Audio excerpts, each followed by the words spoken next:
A monk and a botanist who left his mark as a great scientist by discovering the basic principles of heredity through experiments in his garden.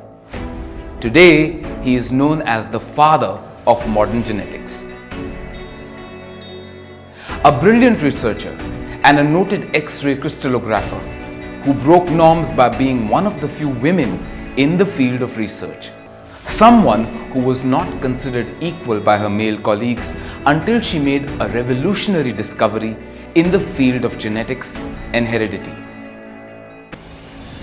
Over decades, several scientific minds collaborated to find the common thread of molecules that are the foundation of the biology of life. It was indeed a spellbinding journey to solve the mystery of what makes us human and how we have evolved over the years. And well, that is one kind of evolution too. Now, change is the only constant thing.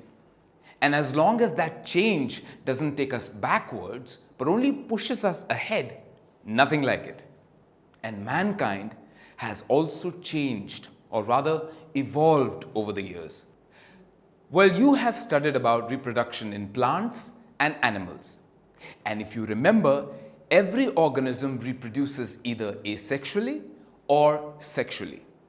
The variations among individuals that occur during reproduction are the basis of evolution on Earth. And in this chapter, we will discuss specific topics that fall under the broader purview of heredity and evolution. We will look at origin of life, evolution, speciation, accumulation of variation during reproduction, sex determination, among other. So ready to begin with a topic that has left brilliant scientific minds spellbound over centuries? Let us start. Now remember how I was talking about my nephew looking just like his mom? Or people from different continents having similar skin tones and eye color? Now, though there are similarities, these factors that we spoke about aren't exactly the same. We differ in features like height, complexion, shade of eye color, shape of the nose and chin, and so on. And these differentiating features, which make each individual different from another, are called as characteristics or traits. And passing on of characteristics or traits from the parents to their offsprings is called heredity. Simply put, heredity means continuity of traits from one generation to the next. For instance, eye color is an example of an inherited characteristic. Or say baldness can be hereditary. Trust me, that bothers me a lot. Like I said some time back, characteristics from parents to their children or from one generation to the next are not entirely carried forward. Even though the offspring inherits the characters from its parents and resembles them, the resemblance is not complete in all aspects. These differences in the traits shown by the individuals of a species and by the offsprings of the same parents are called variations. Consider the trait of height. Some people are short, some are tall, some are of medium height. Thus, height is a trait which can vary across individuals in a species. Another example of variation is our ears. Now, in most people, the earlobe is hanging and it is called as free earlobe. Something like this that you can see here. But in some people, the earlobe is closely attached to the side of the head and it is called as attached earlobe. Something like this. So the free earlobe, also known as the detached earlobe, and the attached earlobe are two variations found in the human population. And the branch of science that deals with the study of heredity and variations is called genetics. But do you know the science behind these hereditary traits and variation among species? These inherited characters and variations are results of mitotic and meiotic divisions. Okay, so let us start with the founding pillar, heredity. The science behind it, shall we? Now, mitotic division, also known as mitosis, is a cell division that takes place in the vegetative part of the plant, producing two daughter cells with diploid number of chromosomes, meaning the daughter cells and the parent cell both have the same number of chromosomes. So, if the parent organism has 2n number of chromosomes, the offspring will also have 2n number of chromosomes. This is the reason why during asexual reproduction, the parent plant produces an exact replica of itself as the offspring. How is it different in the case of sexual reproduction? Well, in sexual reproduction, two parents, a male and a female, interact sexually. Now, sexually reproducing organisms produces sex cells or gametes, and in this case, meiosis or meiotic division takes place in these sex cells. The specialized kind of cell division that reduces the chromosome number by half, resulting in the production of 4 haploid daughter cells, is known as meiosis. Haploid simply means the number of chromosomes in the offspring is half of the parents. So, if the parent organism contains 2n number of chromosomes, the offspring will only have n number of chromosomes. The offspring produced through the sexual reproduction is not identical to its parents. Due to the two different types of cell division, the extent of variation is different in species reproducing asexually and sexually. Now, inheritance from the previous generation ensures a common basic body design with subtle changes in it for the next generation. So the second generation will have certain traits that they inherit from the first generation, as well as newly created differences, giving each one their individuality. Now, coming back to variation, it is observed that chances of variation are almost negligible in an asexually reproducing species. And this is because the process involves only a single parent. Thus, there would be very minor differences between the offsprings due to small inaccuracies in DNA copying.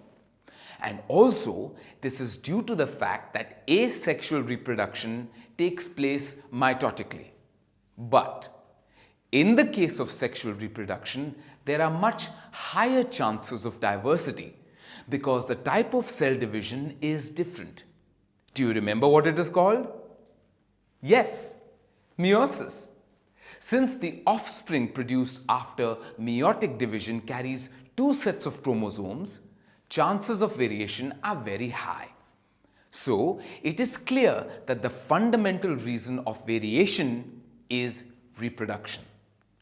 Now, these variations that are produced in organisms over generations get accumulated. Confused about what accumulation of variation means? Well, let me give you an example. Suppose a bacterium produces two bacteria by asexual reproduction, out of which one of the offspring has a variation. Let's say it is more heat resistant than the other one.